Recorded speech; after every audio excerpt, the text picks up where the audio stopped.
Welcome to educational rain academy.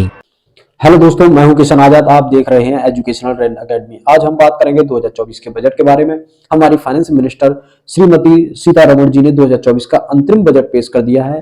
अंतरिम budget पेश किया है जो कि यह आम बजट से बिल्कुल डिफरेंट होता है। इसमें गवर्नमेंट न्यू स्कीम लॉन्च करने से बचती है, मोस्टली अपनी अचीवमेंट पर फोकस करती है या फिर पहले से चल रही होती है स्कीम उनका विस्तार करती है।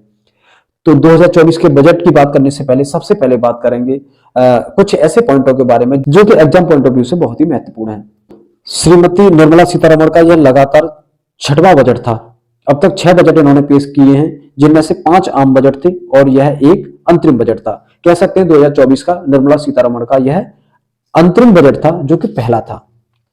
केंद्रीय बजट 2024 एक पूर्ण बजट नहीं है बल्कि यह अंतरिम बजट है। ऐसा इसलिए है क्योंकि वर्ष 2024 में लोकसभा के चुनाव होने वाले हैं।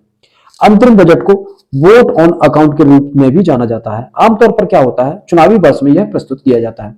इसका उद्देश्य सरकार को तब तक अपने वित्तीय दायित्वों का प्रबंधन करने में मदद करना है जब तक कि कोई नई सरकार का गठन नहीं हो जाता।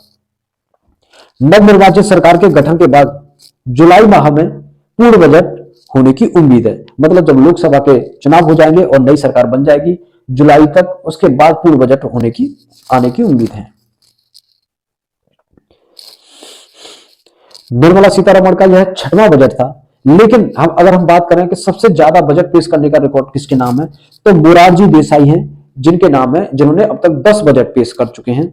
ये हैं मोरारजी देसाई जिन्होंने 10 बजट पेश किए। पी चिदंबरम इन्होंने 9 बजट पेश किए। प्रणब मुखर्जी इन्होंने 9 बजट पेश किए हैं अब तक। यशवंत राव इन्होंने 7 बजट पेश किए हैं। सीडी देशमुख इन्होंने भी 7 बजट पेश किए हैं। यशवंत सिन्हा है, इन्होंने भी 7 बजट पेश किए हैं। यही मनमोहन सिंह हैं, इन्होंने 6 बजट किए हैं। टीटी कृष्णामाचारी इन्होंने भी 6 बजट पेश किए हैं। और हमारी निर्मला सीतारमण जी हैं, इन्होंने भी अब तक 6 बजट पेश कर चुकी हैं।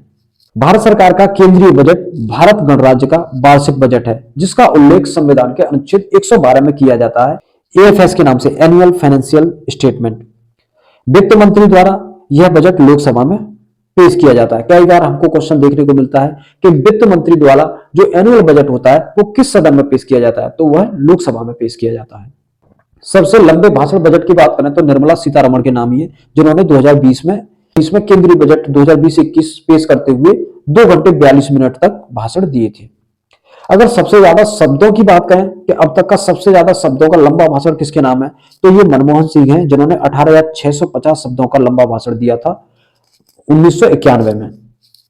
वही बात करें सबसे छोटा भाषण किसके नाम है, 1977 में किया था हीरू भाई ने, जो कि 800 शब्दों का सबसे छोटा भाषण था। यही बात कर लेते हैं कि बजट बनाने का जो जिम्मेदार मॉडल होता है वो कौन होता है, तो वित्त मंत्रालय में आर्थिक मामलों के विकास यानी department of economic affair DEA का बजट प्रभाग होता है, जो कि बजट बनाने के लिए जिम्मेदार मॉडल निकाय होता है। प्रत्येक वर्ष 1 फरवरी को केंद्रीय बजट प्रस्तुत किया जाता है। इसकी शुरुआत 2017 से की गई थी। 2017 से पहले यह फरवरी के अंतिम सप्ताह में पेश किया जाता था। विवेक देबरॉय की समिति की सिफारिश से रेल बजट को आम बजट में शामिल किया गया था। कब किया गया था? 2017 में। किस समिति की सिफारिश पर किया गया था? विवेक देबरॉय समिति की सिफारिश पर रेल बजट को आम बजट में शामिल किया गया था 2017 में। एक वर्ष समिति की सिफारिश पर 1924 में रेल बजट को आम बजट से अलग किया गया था। ये बहुत बार क्वेश्चन पूछे जाते हैं कि रेल बजट को आम बजट में कब शामिल किया गया था और किस समिति के द्वारा किया गया था, तो 2017 में आम बजट को रेल बजट में मर्ज कर दिया गया था, जो कि विवेक देबरॉय समिति की सिफारिश पर किया गया था। और 1924 में आम बजट से रेल बजट को अलग किया गया था, जो कि एक वर्ष समिति की सिफारिश पर किया गया था। आइए चलते हैं अगले पॉइंट की तरफ। ब्रिटिश सरकार का पहला बजट कब और किसने पेश किया था, तो 1860 में ब्रिटिश भारत का पहला बजट पेश हुआ था, जो कि जेम्स विल्सन ने किया था। जेम्स विल्सन को फादर्स ऑफ बजट के नाम से भी जाना जाता है। यही बात है, आजाद भारत का पहला बजट किसने पेश किया? आर के शनमुखा शेट्टी जी हैं, जिन्होंने 26 नवंबर 1947 को आजाद भारत का पहला बजट पेश किया था। गणतंत्र भारत का पहला बजट किसने पेश किया था? 1950 में जॉन मथाई द्वारा गणतंत्र भारत का पहला बजट पेश किया गया था। पहली महिला कौन थी जिन्होंने बजट पेश किया? तो इंदिरा गांधी देश की पहली महिला थी जिन्होंने बजट पेश किया। पहली पूर्णकालिक महिला कौन थी जिन्होंने बजट पेश किया है? तो निर्मला सीतारमण पहली पूर्णकालिक महिला थी जिन्होंने यह बजट पेश किया। आइए बात करते हैं बजट 2024 के बारे में। फाइनेंस मिनिस्टर निर्मला सीतारमण ने आगामी लोकसभा चुनाव से पहले अंतरिम बजट पेश कर दिया है, जिसमें सबसे ज्यादा ध्यान दिया गया है महिलाओं पर, युवाओं पर, गरीबों पर और किसानों पर। बजट की बात करें तो बेसिकली बजट क्या होता है? बजट सरकार की आय व्यय का एक विवरण प्रपत्र होता है, जिसमें आने वाले वर्ष के लिए आय व्यय का अनुमानित आंकड़े होते हैं, सामाजिक आर्थिक कार्यक्रम उसमें होते हैं और साथ ही आय को कैसे बढ़ाया जाए और व्यय में कैसे कमी की जाए इसके उपायों का भी विवरण होता है। ओवरऑल आप कह सकते हैं जो राजस्व के, आय और व्यय की विवरण सूची होती है उसको हम बजट कहते हैं। समय के अकॉर्डिंग बजट मोस्टली 3 प्रकार के होते हैं: आम बजट, अंतरिम बजट और पूरक बजट। आम बजट क्या होता है? ये पूरे साल के लिए होते हैं। अंतरिम बजट होते हैं जो कुछ महीने के लिए होते हैं। यह उस साल के बजट पेश किए जाते हैं जिस साल लोकसभा के चुनाव होते हैं। जैसे इस साल 2024 में लोकसभा के चुनाव है, इसलिए इस साल अंतरिम बजट पेश किया गया है। पूरक बजट की बात करें तो जो बचे हुए वक्त के लिए बजट पेश किया जाता है उसको हम पूरक बजट कहते हैं। आम बजट हर साल का नियमित बजट होता है। अंतरिम बजट जो होता है सरकार बदलने के दौरान इसकी जरूरत पड़ती है। पूरक बजट जो होता है वो अतिरिक्त पैसे की जरूरत होने पर किया जाता है। सरकार बड़े बड़े फैसले लेती है आम बजट में, लेकिन अंतरिम बजट में बड़े फैसले लेने से बचती है।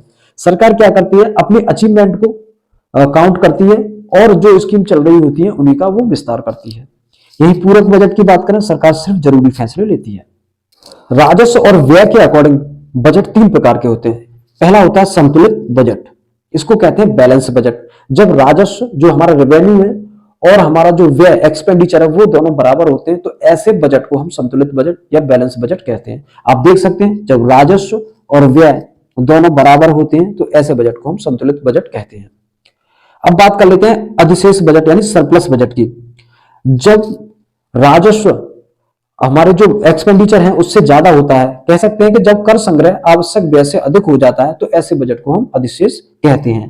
तो ये है राजस्व जो कि अधिक है और व्यय है कम, तो ऐसे जो बजट होते हैं उनको हम कहेंगे सरप्लस बजट। यही बात करें घाटे के बजट की बात करें तो यह तब होता है जब सरकार घाटे का बजट चलाती है, यानी राजस्व जो हमारी इनकम होती है वो कम होती है और जो एक्सपेंडिचर होते हैं वो बढ़ जाते हैं, तो ऐसे बजट को हम कहते हैं घाटे का बजट यानी डेफिसिट बजट। ये है राजस्व जो कि कम होता है, व्यय अधिक होता है, तो ऐसे बजट को हम डेफिसिट बजट के नाम से जानते हैं। 47.66 लाख करोड़ का अंतरिम बजट पेश किया गया जो कि पिछली साल से 6% ज्यादा है। किस मंत्रालय को कितना धन आवंटित किया गया, आइए देख लेते हैं। ये सभी आंकड़े लाख करोड़ में हैं। तो 6.2 लाख करोड़ रक्षा मंत्रालय को दिया गया है, 2.03 लाख करोड़ गृह मंत्रालय को दिया गया है, 2.13 लाख करोड़ उपभोक्ता मामले, खाद्य एवं सार्वजनिक वितरण मंत्रालय को दिया गया है। वही बात करें रेल मंत्रालय को 2.55 लाख करोड़ रेल मंत्रालय को दिया गया है, 1.77 लाख करोड़ ग्रामीण विकास मंत्रालय को दिया गया है, 1.37 संचार मंत्रालय को दिया गया है, 1.68 रसायन एवं उर्वरक मंत्रालय को दिया गया है, 2.78 सड़क परिवहन राज्य मंत्रालय को दिया गया है, 1.27 कृषि एवं कल्याण मंत्रालय को दिया गया है। आइए बात करते हैं जो पहले से चल रही है योजना उनके लिए कितना कितना आवंटन किया गया है। एक बड़ी फेमस योजना है मनरेगा। मनरेगा को 2024-25 में 86,000 लाख रुपए की धनराशि आवंटित की है। वहीं आयुष्मान भारत की बात करें तो 7500 लाख की धनराशि आवंटित की गई है। वहीं बात करें प्रोडक्शन लिंक्ड इंसेंटिव स्कीम की तो यहाँ 6200 लाख की धनराशि आवंटित की गई है। बेसिकली बजट 2024 में 4 लोगों पर सबसे ज्यादा यानी 4 समूहों पर सबसे ज्यादा फोकस किया गया था, युवाओं पर, गरीबों पर, महिलाओं पर और किसानों पर। इस बजट में रेल कॉरिडोर के बारे में बात की गई है। 3 रेल कॉरिडोर शुरू किए जाने का ऐलान किया गया है। साथ ही यात्री ट्रेनों के परिचालनों पर भी ध्यान दिया गया है। इसके अतिरिक्त समुद्री रेल कनेक्टिविटी पर भी ध्यान दिया गया है। अगर कॉरिडोर की बात करें तो पहला कॉरिडोर है ऊर्जा खनिज और सीमेंट गलियारा, दूसरा कॉरिडोर है पोर्ट कनेक्टिविटी गलियारा और तीसरा है उच्च यातायात घनत्व गलियारा। इसी के साथ ही सरकार मेट्रो ट्रेन, नमो भारत सहित 40,000 रेल डिब्बों को वंदे भारत कोच में बदला जाएगा, इसका भी वादा किया है। वहीं ब्लू इकोनॉमी की बात करें, इस इकोनॉमी को बढ़ावा देने के लिए इन्होंने 2352 करोड़ रुपए की धनराशि आवंटित की है। इस बजट में पीएम नरेंद्र मोदी की लक्षद्वीप यात्रा के बाद सरकार ने बजट में लक्षद्वीप के विकास और पर्यटन को बढ़ावा देने पर भी ध्यान केंद्रित किया है इस बजट में। तो एक स्कीम चल रही थी लखपति दीदियां, इसकी जो स्टार्टिंग हुई थी वो 23 दिसंबर को हुई थी 2023 को। इस स्कीम के अंतर्गत सरकार का जो लक्ष्य था लखपति दीदियों को 2 करोड़ से बढ़ाकर 3 करोड़ कर दिया गया है। ब्याज मुक्त कर्ज, केंद्र सरकार राज्य सरकार को 50 वर्षीय ब्याज मुक्त ऋण पर 75,000 करोड़ रुपए प्रदान करेगी, यह भी बजट में दिया गया है। इनकम टैक्स की बात करें तो किसी भी स्लैब में कोई चेंजेज नहीं किया गया है, जो पहले चल रहे थे वही स्लैब हैं, इसमें कोई भी चेंजेज नहीं किया गया है। 0 से 2.5 लाख तक 0% है, यानी टैक्स फ्री है।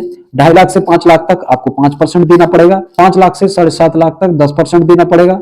7 लाख से 10 लाख तक 15% देना पड़ेगा और 10 से 12.5 लाख तक 20% देना पड़ेगा। 12.5 लाख से 15 लाख तक 25% देना पड़ेगा और अगर 15 लाख से ऊपर जाते हैं तो आपको 30% देना पड़ेगा। मुद्रा योजना में भी विस्तार किया गया। वित्त मंत्री सीतारमण का कहना है कि महिला उद्यमियों को 30 करोड़ रुपए मुद्रा योजना ऋण दिया जाएगा। इंफ्रास्ट्रक्चर के विकास की बात करें तो सरकार ने 11% अधिक खर्च करने की बात कही है। पीएम जनमन योजना की बात करें तो पीएम जनमन योजना उन आदिवासी समूहों की मदद करती है जो कि विकास के दायरे के बाहर थे पहले। इसमें वित्त मंत्री निर्मला सीतारमण ने कहा है कि सरकार ने पिछले 10 वर्षों में 25 करोड़ लोगों को गरीबी से मुक्त किया है। पीएम जनमन योजना का विस्तार करने की भी बात कही गई है। 300 यूनिट फ्री बिजली की बात भी की गई है। इस बजट में सरकार ने हर महीने 1 करोड़ परिवारों को 300 यूनिट फ्री बिजली रूफटॉप सोलर योजना के जरिए देने की घोषणा की गई है। सरकार ने सर्वाइकल कैंसर के लिए टीकाकरण की घोषणा की है और इसके साथ ही नए मेडिकल कॉलेज खोले जाने की भी घोषणा की है। सरकार की तरफ से 9 से 14 साल की लड़कियों के लिए सर्वाइकल कैंसर का मुफ्त टीका लगाया जाएगा। बड़े पैमाने पर होने वाली यह टीकाकरण अभियान सर्वाइकल कैंसर को पूरी तरीके से खत्म कर देगा, इसकी भी घोषणा की गई है बजट 2024 में। तो आज के लिए इतना ही। Thank you for watching. अगर आपको वीडियो पसंद आए तो प्लीज वीडियो को लाइक करें और अपने दोस्तों को शेयर करें और हाँ, करंट अफेयर के नए टॉपिक पर वीडियो पाने के लिए चैनल को सब्सक्राइब करें।